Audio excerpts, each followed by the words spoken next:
자, 오늘 성경 본문은 마태복음 6장 25절에서 34절입니다. 제가 먼저 봉독하겠습니다. 그러므로 내가 너희에게 이르노니 목숨을 위하여 무엇을 먹을까 무엇을 마실까 몸을 위하여 무엇을 입을까 염려하지 말라. 목숨이 음식보다 중하지 아니하며 몸이 의복보다 중하지 아니하냐. 공중의 새를 보라. 심지도 않고 거두지도 않고 창고에 모아들이지도 아니하되 너희 하늘 아버지께서 기르시나니 너희는 이것들보다 귀하지 아니하냐.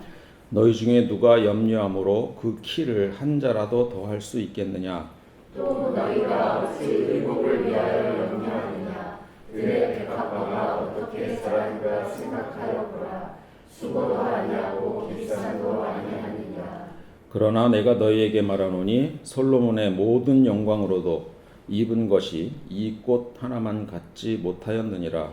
오늘 있다가 내일 아궁이에 던져지는 불불로 하나님이 이렇게 입히시거든. 하물며 너희가 보냐. 믿음이 작은 자들아. 그러므로 염려하여 이르기를 무엇을 먹을까 무엇을 마실까 무엇을 입을까 하지 말라. 이는 다 이방인들이 구하는 것이라.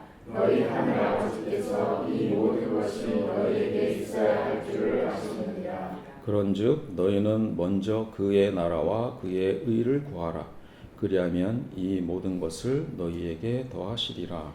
그러므로 내일 일을 위하여 염려하지 말라. 내일 일은 내일이 염려할 것이요 한날의 괴로움은 그날로 족하니라. 아멘. 오늘 설교 제목은 내일 일은 내일이 염려할 것이다 입니다. 요즘 계속 산상수훈을 중심으로 설교를 하고 있습니다.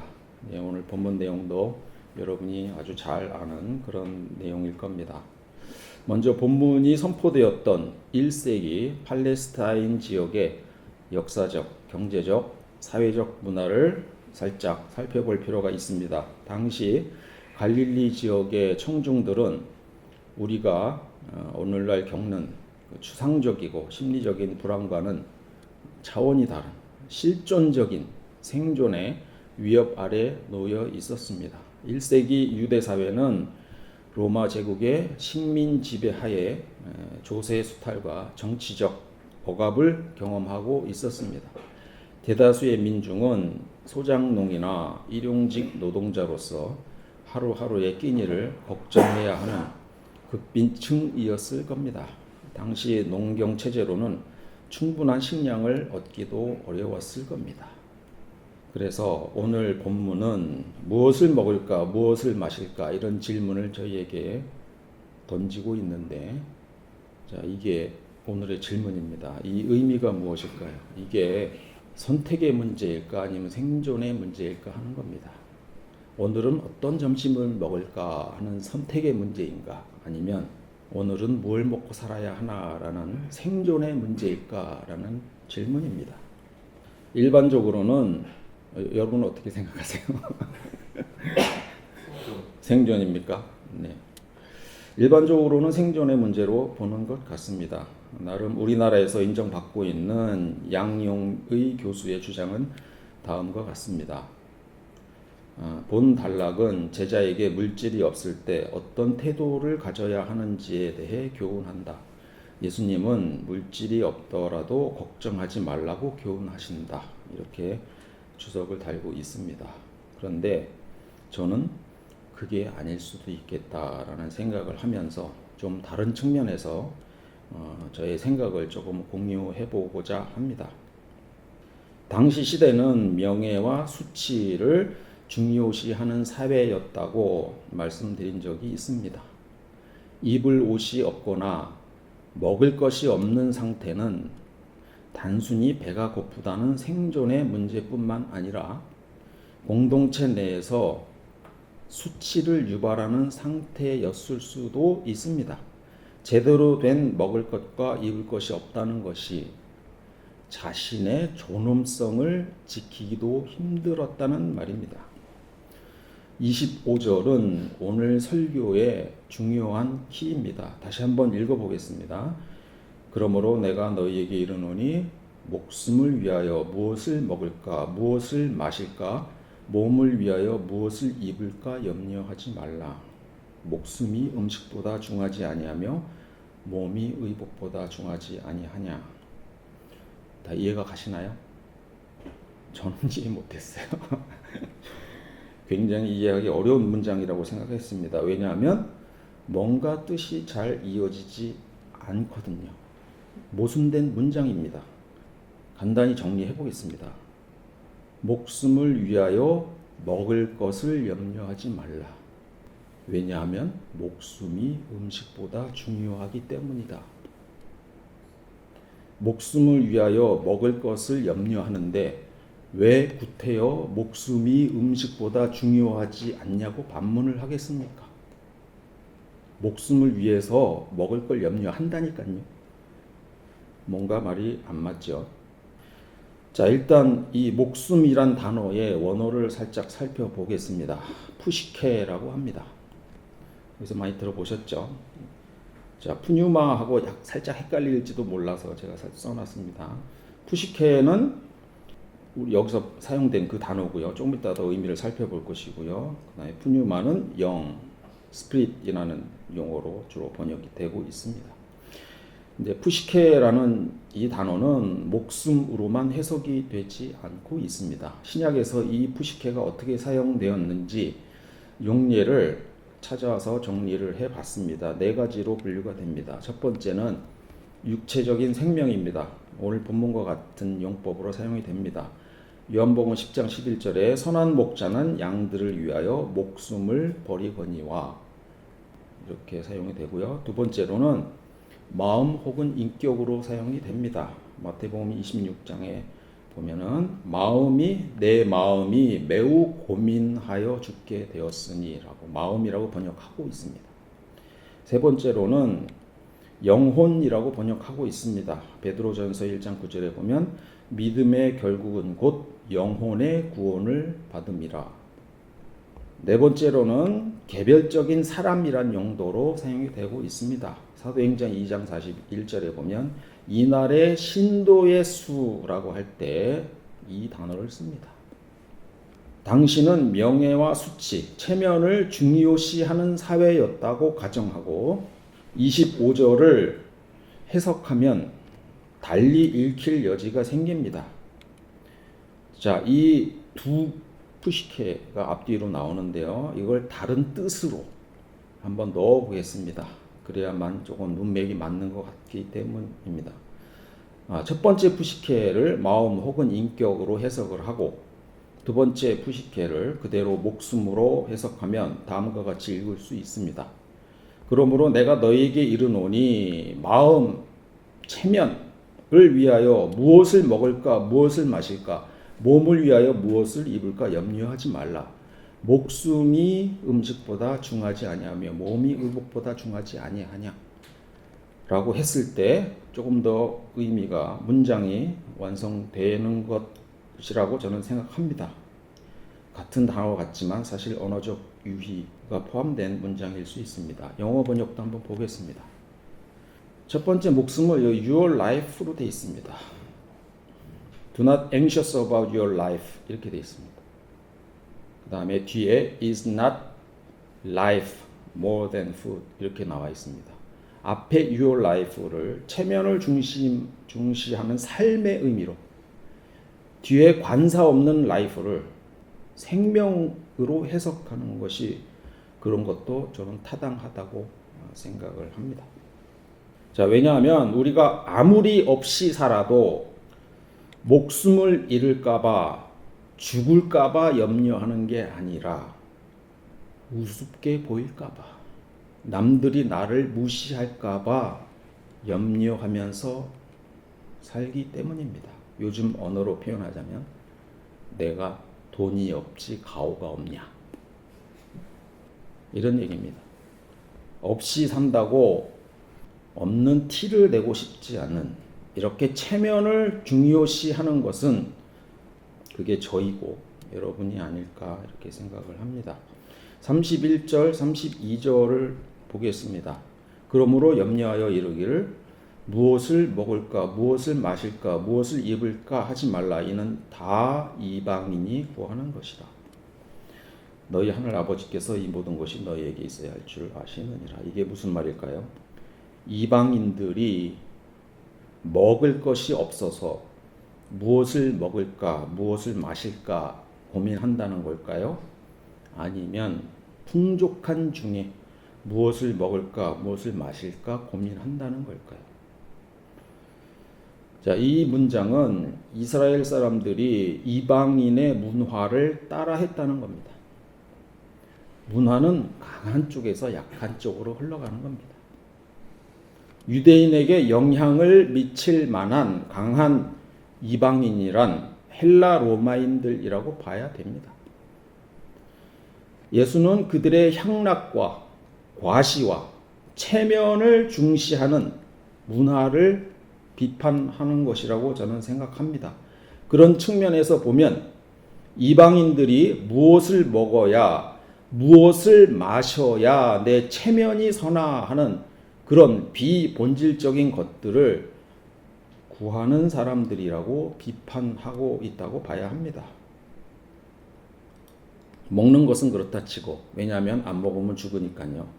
사실 마실 것을 고민하는 것은 사치에 가깝습니다.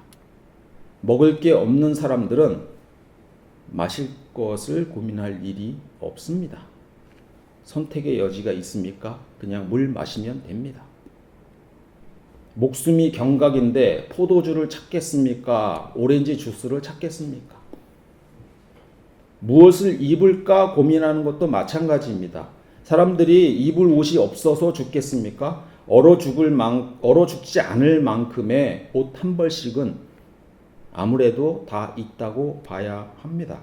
저는 옷이 없어서 죽은 거지 얘기를 들어본 적이 없습니다. 누더기라도 옷은 다 있습니다.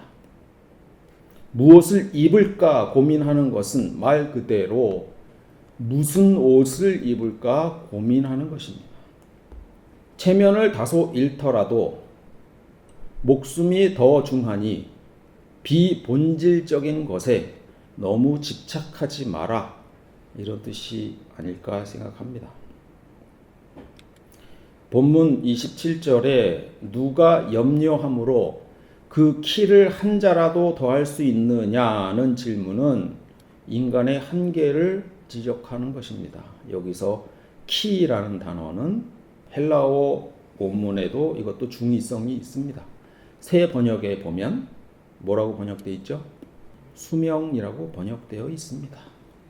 문맥으로 봐서는 수명을 늘리는 것이, 네가 고민한다고 조금이라도 더 살겠느냐, 이게 더 맞는 해석으로 저도 보입니다. 어쨌거나 이 둘 모두 제어 불가능한 변수가 됩니다. 염려는 우리가 미래를 통제할 수 있다는 착각에서 근거합니다. 그러나 우리는 키를 크게 하거나 더 오래 살게 하거나 하는 것을 바꿀 수 있는 존재가 아닙니다. 이 세상에는 우리가 통제할 수 없는 변수가 훨씬 더 많습니다. 예수는 염려가 가진 이 무익함을 지적함으로써 백성들이 자신의 한계를 인정하고 하나님께 그 결과를 맡기라고 하는 것입니다. 여기서 묘사되는 하나님은 그저 하나님이 알아서 하시니 너희는 그냥 무조건 받아들여라가 아니라 우리 피조물들의 필요를 아시고 공급하고 보호하는 하나님을 말하고 있는 겁니다. 30절을 읽어보겠습니다. 오늘 있다가 내일 아궁이에 던져지는 들풀도 하나님이 이렇게 입히시거든 하물며 너희일까 보냐. 저는 참 따뜻한 표현이다 이렇게 느꼈습니다. 아궁이의 열기도 좀 느껴지는 것 같습니다. 26절을 보겠습니다. 공중의 새를 보라, 심지도 않고 거두지도 않고 창고에 모아들이지도 아니하되 너희 하늘 아버지께서 기르시나니 너희는 이것들보다 귀하지 아니하냐. 이것도 참 따뜻한 표현이다 이렇게 생각을 합니다. 이런 따뜻함은 호칭에서도 나타납니다. 예수님은 심리적인, 문화적인 정치적인 압박 속에 있는 백성들에게 당시 함부로 부를 수 없었던 하나님을 아바, 아버지라고 부르면서 하나님은 우리를 보호하고 돌봐주시는 존재라는 따뜻하고 친숙한 통치자의 관점으로 바꾸어 버립니다. 당시 유대교는 이걸 굉장히 싫어했습니다. 그들은 하나님의 거룩함을 강조하며 엄격하고 경외로운 그 이름을 부르는 것조차 조심스러워했습니다. 그런데 예수님은 하나님을 마치 아버지를 부르듯 친근하게 대하니 당시 종교 지도자들은 이것을 신성모독으로 여기고 분노했던 것입니다. 염려에 대한 심리 연구 결과를 찾아보았는데 펜실베니아 주립대학교 연구팀이 2020년에 발표한 내용입니다. 제목은 염려의 기만을 폭로함, 범불안 장애에서 실현되지 않은 염려의 비율, 실험 통계를 제시하고 있습니다. 우리가 염려를 엄청 하는데 실제 그 염려가 실현되지 않을 확률이 91.4%였습니다. 대부분의 염려는 쓸데없는 것이었죠. 그 중에서 4명 중 1명, 25%는 그들의 모든 염려가 다 의미가 없었다는 거예요. 하나도 안 맞았다는 거예요. 25%. 그 다음에 감정적 예상 확률은 불안할 때 어떤 일이 일어날 거다라고 생각을 하는 것이 한 62%가 됩니다. 생각으로. 그런데 그것이 실제로 발생할 확률은 8.6%밖에 되지 않았다. 이런 얘기입니다. 자, 심리학자들은 염려를 기만이라고 부릅니다. 뇌는 염려를 통해 미래를 준비하고 있다고 믿게 만듭니다. 지금 세상에서는 실제로 90% 이상 정서적 고통만 가중시키는 그런 현상입니다. 인간이 왜 이토록 불필요한 염려에 시달리는지에 대해 진화 심리학은 이것을 부정편향이라고 설명합니다.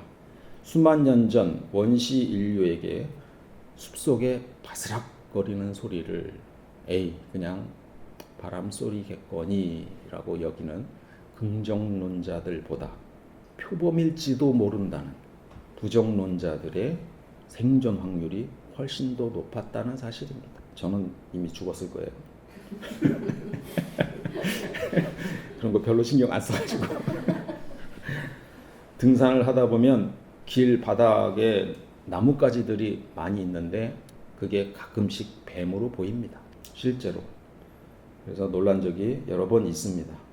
이 DNA가 지금까지 전해져 왔고 지금 우리의 뇌에 고스란히 남아 있습니다. 생명에 지장이 없는 어떻게 보면 사소한 우리 현대의 SNS 문자 메시지나 댓글 이런 것들이 낙엽의 바스락거림에 불과한데 이게 표범의 습격일지도 모른다는 그런 심리적 위협으로 충분히 오인하기 때문에 우리는 많은 경우 고통스러워합니다. 사실 이런 염려는 굉장히 자연스러운 것이기는 하지만 어쩌면 지나친 것일 수 있다라는 인식을 우리 자신이 좀 할 필요가 있습니다. 자라보고 놀란 마음, 소뚜껑 보고 놀랜다. 이런 속담이 딱 잘 어울립니다. 일단 지나치다는 인식을 하게 되면 어느 정도 자신이 완화시킬 수 있는 효과가 있습니다. 예수님도 아마 염려가 인간의 어쩔 수 없는 본성인 것은 알고 계셨을 겁니다.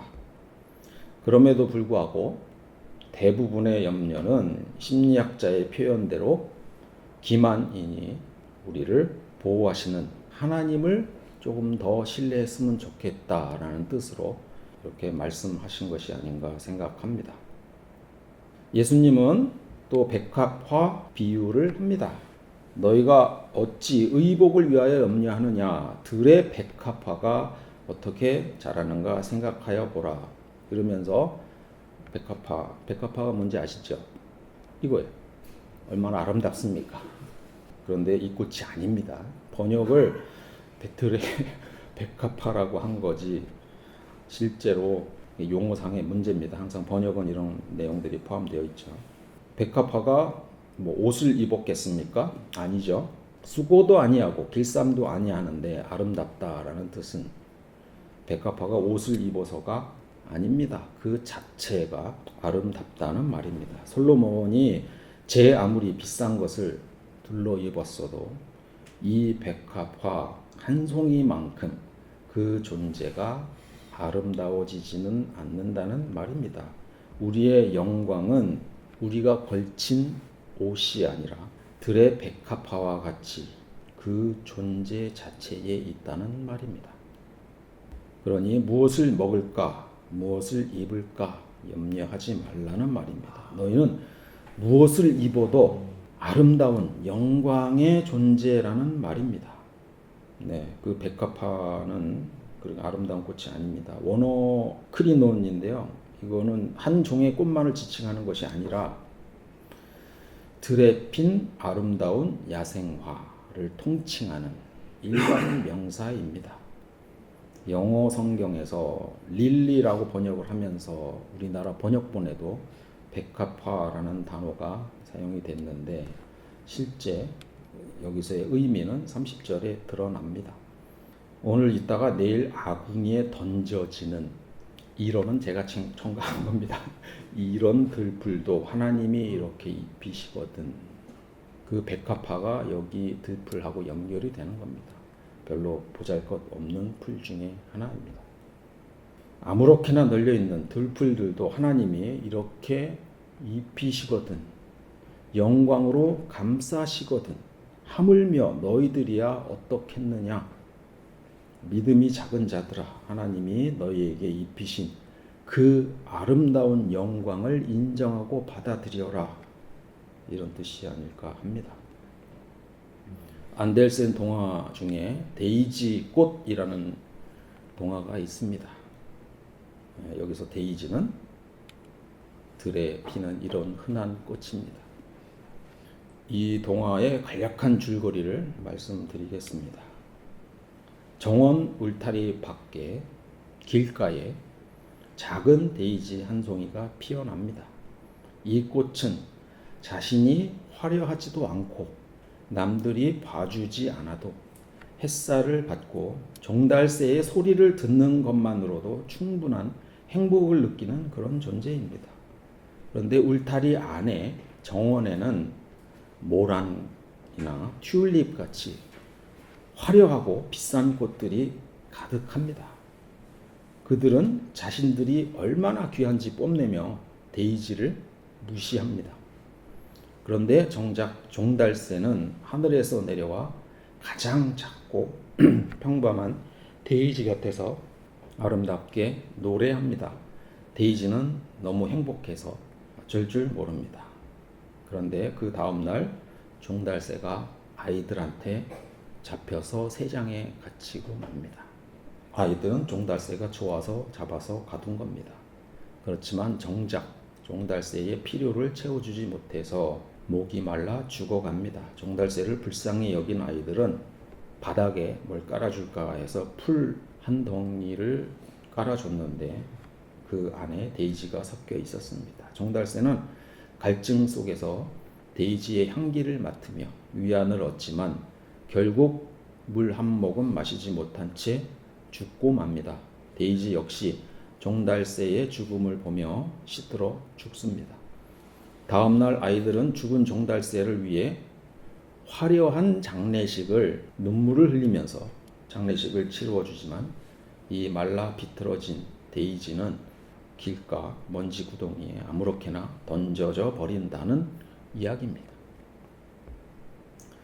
종달새가 선택한 곳은 솔로몬의 옷과 같은 화려한 튤립이 아니라 들의 백합화 같은 아주 소박한 데이지였습니다. 본질적인 아름다움은 겉으로 드러나는 그런 모습에 있지 않음을 보여줍니다. 아이들은 종달새를 사랑한다고 말하며 그 사랑을 위해 자기 방식대로 새장에 가두고 죽은 뒤에 성대한 장례식도 치러줍니다만 정작 종달새가 필요로 했던 물 한 방울과 그를 위로했던 데이지의 존재는 알지 못했습니다. 이 동화는 사람들이 본질은 보지 못하고 그 화려한 장식에만 집중하는 것을 지적하고 있습니다. 아마 안델센은 오늘 성경 본문을 읽고 나서 이 동화를 지었을지도 모른다는 생각을 했습니다. 예수님은 이렇게 또 말씀하십니다. 그런즉 너희는 먼저 그의 나라와 그의 의를 구하라. 그리하면 이 모든 것을 너희에게 더하시리라. 너희는 이방인들이 구하는 것처럼 본질적이지 않은 먹는 것, 마시는 것, 입는 것과 같은 장식에 신경 쓰지 말라. 너희는 너희가 할 바인 하나님의 나라와 의를 구하면 나머지는 하나님이 알아서 해 주실 것이다. 이런 얘기겠죠. 그리고 다음과 같이 말씀하십니다. 내일 일은 내일이 염려할 것이요 한날의 괴로움은 그날로 족하니라. 내일 일은 뒀다가 내일 염려하라는 건가요? 아닙니다. 내일 일은 내일이 염려하는 겁니다. 여러분이 하는 게 아닙니다. 오늘 일은 오늘로 정리하고 내일 일은 내가 아니라 내일이 염려하게 하라는 겁니다. 내일에 대한 염려 대신 내일 내려질 하나님의 은혜를 기대하시기 바랍니다. 이제 정리하겠습니다.